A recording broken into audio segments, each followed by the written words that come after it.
everybody, Josh Sigurdson of World Alternative Media here, and I am joined by Paul Puey, someone who was heavily involved in Airbitz formerly, and of course now Edge. And I wanted to go into Edge with you because I want people to learn a bit more about Edge. So what are the benefits of Edge? Can you just explain the makeup of Edge and why people should get involved? Got it. So Edge is a multi-currency cryptocurrency wallet, and it's also a security platform that we deploy into other applications, especially with the advent of dApps, these decentralized apps, which inside of them they have a wallet, they hold private keys, but they do much more than just send and receive. So you can think of a regular cryptocurrency wallet as a dApp. It accesses a decentralized blockchain, but all it does is send and receive. Yeah. Now we have a plethora of other dApps that can do much more complex functionality, like social media with Steemit, which I know that you're very adamant about using, as well as hedging and loans and insurance, things like Augur with prediction markets. All of those are dApps, but they all have wallets built into it. So Edge is now both. It's taken the security model that Airbitz had, which tries to take private key security and make it very usable to users. You don't have to back up your own keys. The technology does it for you. You don't have to encrypt your keys. The technology does it for you. You do what feels like just simply creating an account and logging in. Lose your device or have a second device, you just simply log in. It also has the built-in two-factor authentication. You just tap a button and enable it, you're done. You don't ever receive an email, you never have to do an SMS, you never have to launch Google Authenticator and scroll through tens of different websites. Our goal is to make security nearly invisible, make it where you just do what you're used to and you get the benefits of security and privacy. And so at the ethos of our company, when we were Airbitz and even now when we're Edge, is give people security and privacy even if they don't really care about it, especially the privacy part. And so that benefits all of us, the ones that do care about it. We get the benefit when everyone else is using similar technology. So at its core, to answer your question of why use Edge, from the viewpoint of Edge Wallet, the consumer app that we build, it gives you support of multiple currencies. So Bitcoin Cash, Litecoin, Dash, Ethereum, all the ERC20 tokens. I think recently added by the developers of Feathercoin and Zcoin with support for their blockchains. And we have more on the way as well. Why use it? Because you have a very simple, clean, easy to use interface to secure keys. Just create an account and log in. As well, if you're a developer, there comes a whole other reason to use Edge. Our SDK gives your user base that same familiarity and security and privacy that you would normally have to build entirely from scratch. Okay, so it's a rather new market, but it's also becoming very competitive very fast. So there are lots of multi-currency wallets out there, of course, Jaxx, Exodus, those. What really sets them apart? I know you went into a lot of the upsides to Edge, but what really is like the drive home point to explain to people how it differs from these other multi-currency wallets? Got it. So at its heart is the way we secure keys. That's the fundamental difference. I mean, all the different platforms might support more or less cryptocurrencies and blockchains and tokens and whatnot. There might have a different UI, which you may like better in Edge versus Jaxx, or like Jaxx better than Exodus. That's all subtle differences. That's more subjective.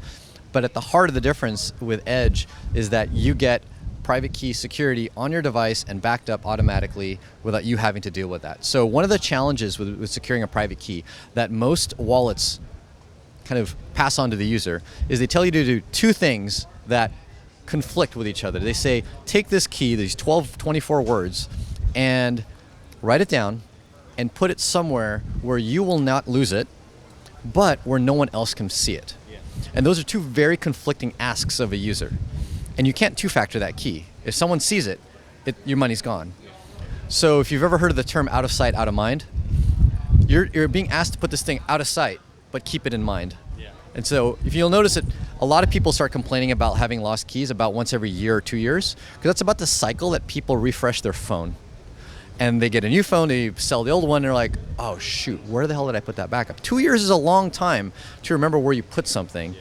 Maybe the gold bugs in the kind of especially the libertarian space and the precious metals people are used to that because they've got a safe, they've got their metal there, they just put their private key backup in there.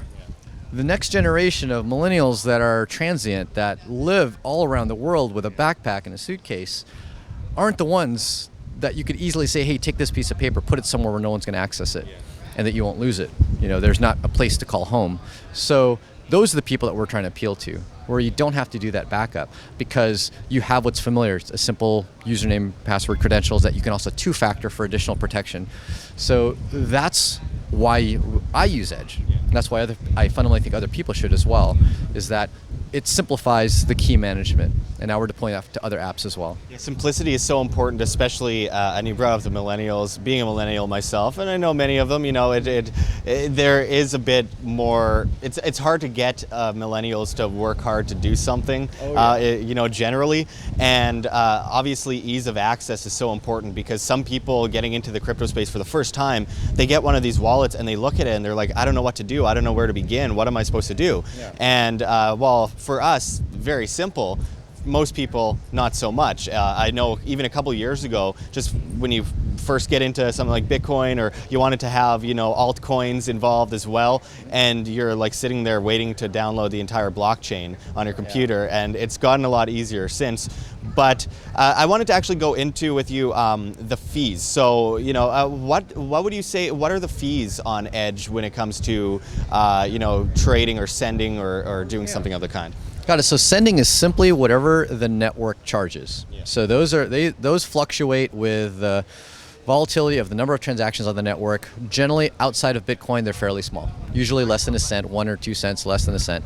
Bitcoin averages 20, 30 cents, depending if you're using SegWit or not.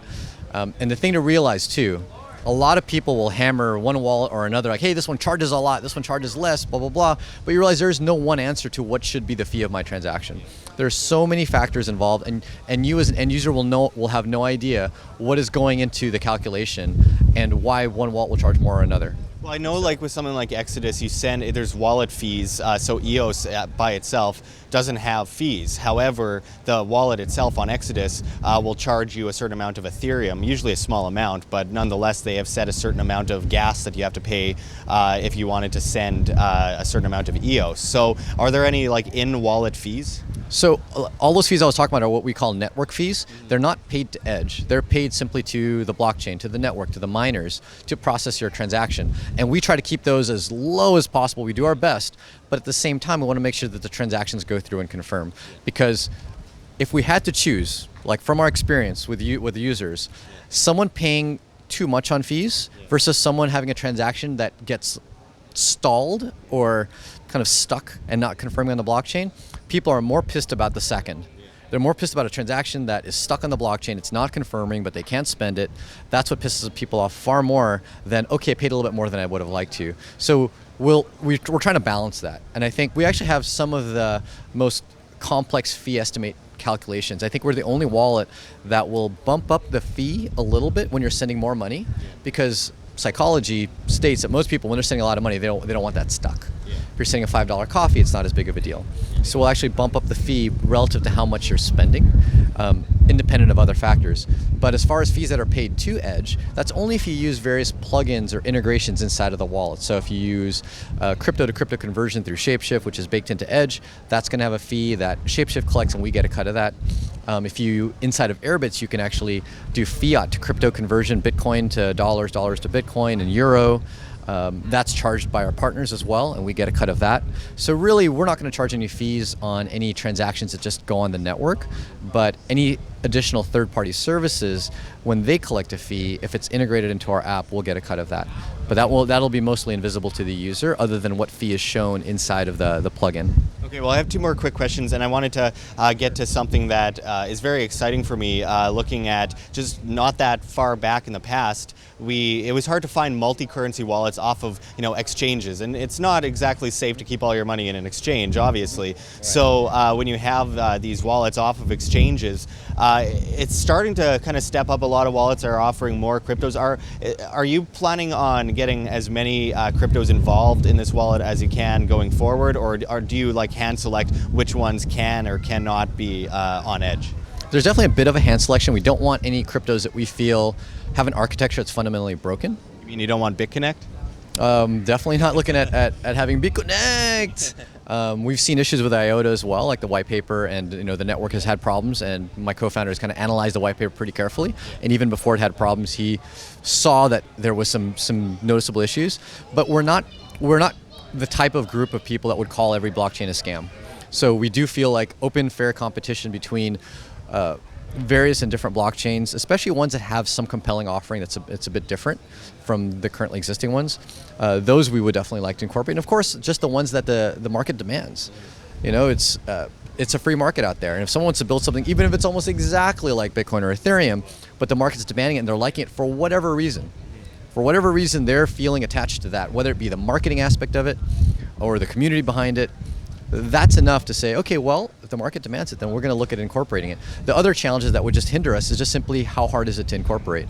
Obviously, the more different a currency is, the harder it is to integrate into our platform. And so there's a strong demand of currencies like Decred, but they, of course, they have made significant changes to the Bitcoin protocol, so that makes it a bit harder. Not impossible, just a bit harder. Obviously, there's demand for Monero. Monero is very, very different in the sense that it wasn't even based on the original Bitcoin or Ethereum code.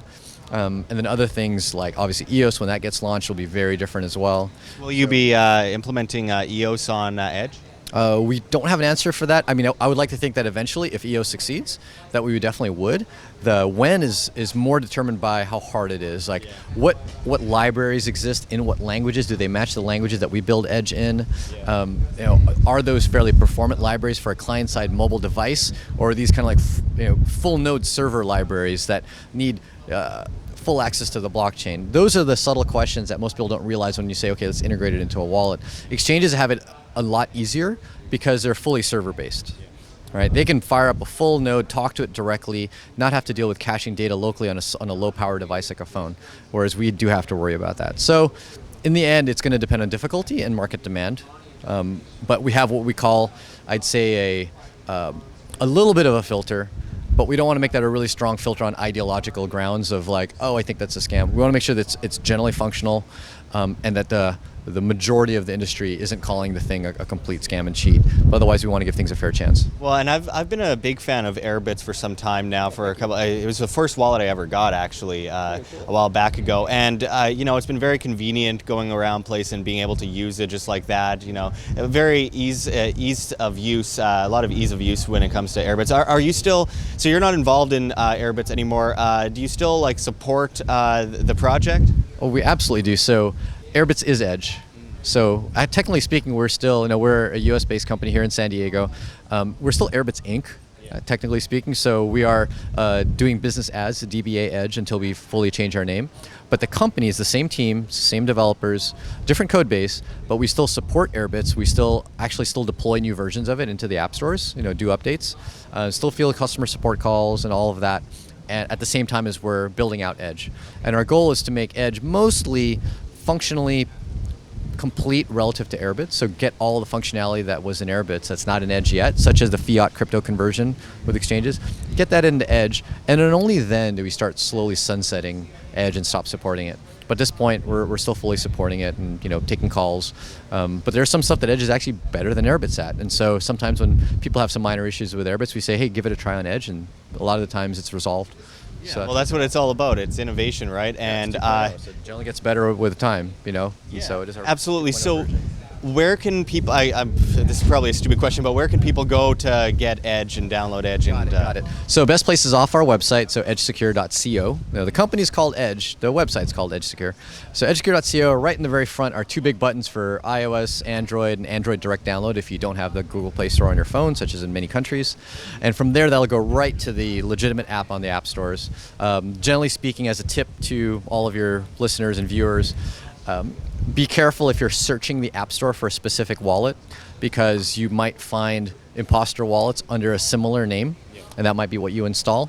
If you go to the official website of a lot of these wallets, usually there's a link that goes directly to that specific app. So, if you are searching, just be careful. Make sure you're installing the one by Airbitz. Like our actual listing is still Airbitz as far as the company inside of the app stores, and then Edge Wallet's the name. But edgesecure.co is where you can find us on all the different social media sites and links to the app stores. Well, it's very interesting. I love innovation. I love the fact that this free market is growing at such a great scale, and I love how there's such a frequent revamp of older ideas that aren't even that old. They're like a year old, 2 years old. It's amazing. But I love what you do, and I appreciate that you're one of those people that are working on innovating this market to the next level. So thank you very much for joining us. Oh, thanks so much. Super appreciate it. Thanks for having me. Like what you see here, WAM? Don't forget to check the links below. GoFundMe, Patreon. We can't do it without you. Any donation is very much appreciated, especially as we are so overwhelmingly demonetized and censored by YouTube as the ADL comes in and flags all of our content as hate speech. Also, check our Bitcoin address in the description as well as on the screen for you to scan if you please. And also find us at steemit.com at Josh Sigurdson, the future of social media, where you get paid in the upvote of your post in Steem, the cryptocurrency. And also find us at the Red Pill Expo, which we have a reference link for below in the description and the comments as well. Hosted by G. Edward Griffin, amazing speakers coming out to speak this year. Don't miss it. It's in Spokane, Washington, June 21st to 23rd. We hope to see you there. But until next time, this is Josh Sigurdson signing out from World Alternative Media. Find the truth, be the change.